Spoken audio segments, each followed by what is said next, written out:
In the last video, we were sharing some bigger collections. We found that when we're sharing those collections, it can be quite time consuming to do them one by one. What we're going to have a look at now is some more efficient ways of sharing. And we're going to go through this quite slowly because this is probably the thing that confuses people about division the most.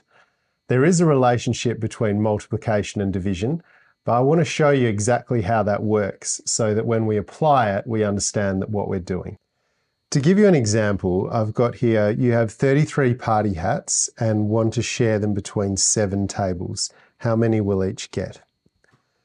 This is an example where we do have a bigger collection we need to share. Let's explore how we can share it in an efficient way. Here I've represented my 33 party hats with 33 blocks, and I'm going to represent my 7 tables. So let's say there's 1, 2, 3, 4, 5, 6, 7 tables. It is really helpful to draw diagrams because it just shows us what we're looking at. I've got my 33 here. Now notice, if I put 1 into each group,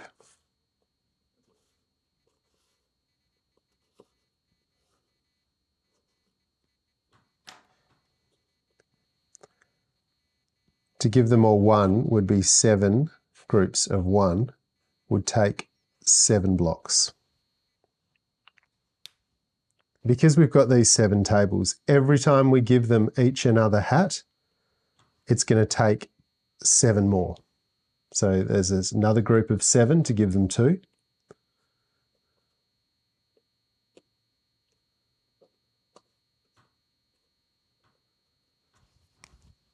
That would be 7 groups of 2. And now we've used 14 hats, 7 groups of 3.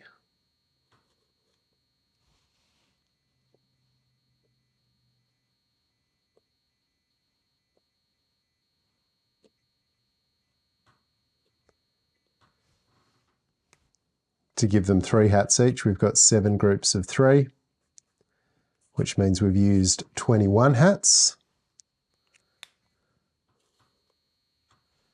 To give them 7 groups of 4,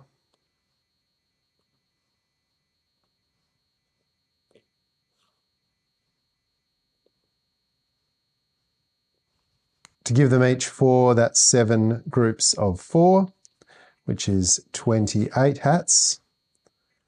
I don't have enough to give them 1 more each, so we've got 5 left over. What I really want you to pay special attention here is this. Notice that to give them all 1, we had 7 groups of 1, which took 7 of our hats. To give them 2, we had 7 groups of 2, which took 14 of our hats. To give them 3, we had 7 groups of 3, which is 21 of our hats. And 7 groups of 4 is 7 groups of 4, which is 28 of our hats. And we can keep going up until we run out of hats. As we do this more, we're going to see the relationship between this multiplication is very helpful for us to solve these sorts of division questions more efficiently.